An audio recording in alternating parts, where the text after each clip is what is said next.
Hello everyone. जैसे आज जो है वो जुलूस मोहम्मदी जो है वो निकला, आपने देखा होगा रोड पर।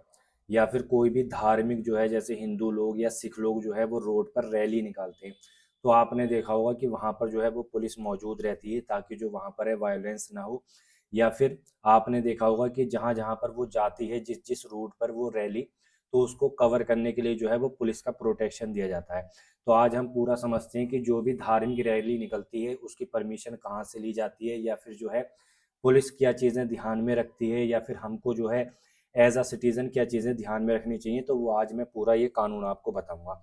तो ये है पुलिस एक्ट 1861। पूरी जो पुलिस होती है वो इसी कानून से चलती है। तो इसका जो धारा 30 से लेकर 32 तक जो है, ये हमारा जो भी पब्लिक असेंबली या प्रोसेशन, मतलब जो भी हमारी रैली निकलती है धार्मिक, उनसे डील करती है। तो ये 30 से लेकर 32 तक इसके प्रोविज़न दिए गए हैं पुलिस एक्ट में। तो ये 30 जो है मैं अंदर से नहीं पढ़ूंगा, बहुत लंबे लंबे प्रोविज़न हो जाएंगे, बस यहीं पर ही शॉर्ट में समझा दूंगा ताकि वीडियो जो है वो शॉर्ट हो जाए। तो 30 जो है वो ये कहता है कि जो भी पब्लिक असेंबली या प्रोसेशन आप निकालेंगे, तो उसकी परमिशन जो है, जो ऑर्डर देगा वो कौन देगा, वो डीएसपी देगा या फिर एडीएसपी देगा। डीएसपी की फुल फॉर्म होती है डिस्ट्रिक्ट सुपरिटेंडेंट ऑफ पुलिस, और एडीएसपी की फुल फॉर्म होती है assistant district superintendent of police. Short में बोलूँ तो ये एसपी होता है, जो जिला का कप्तान होता है, और एडीएसपी जो है वो एएसपी होता है। तो ये लोग जो है वो परमिशन देते हैं।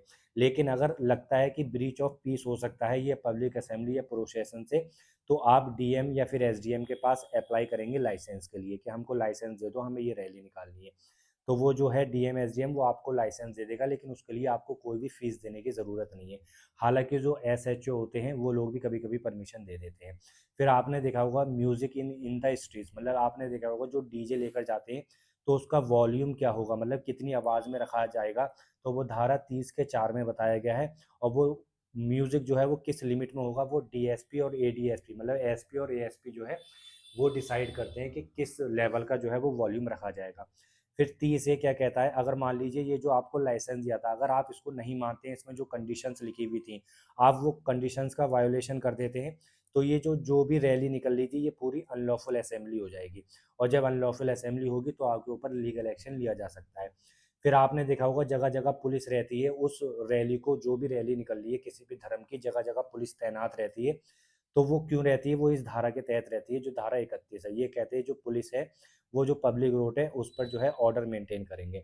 फिर 32 में जो है वो पेनल्टी दी गई है, मतलब ये जो लास्ट 3 सेक्शन है, मतलब 1 2 3, इन तीनों सेक्शन को आप नहीं मानते हैं, तो आपके ऊपर लीगल एक्शन लिया जाएगा और 200 रुपये का फाइन लगा दिया जाएगा। तो ये मैंने पूरा आपको बता दिया। और एक इम्पोर्टेंट बात, जब आप ये रैली निकालेंगे, तो इसको जो है डीएसपी एडीएसपी, क्या टाइम रहेगा आपका निकालने का और किस किस रास्ते से आप जाएंगे, तो वो भी डिसाइड करके यही लोग बताते हैं। तो ये मैंने पूरा बता दिया आपको कि कैसे जो है वो एक धार्मिक रैली जो है वो निकाली जाती है, चाहे वो किसी भी धर्म की हो। अगर वीडियो पसंद आई हो तो मुझको फॉलो करना। Thank you.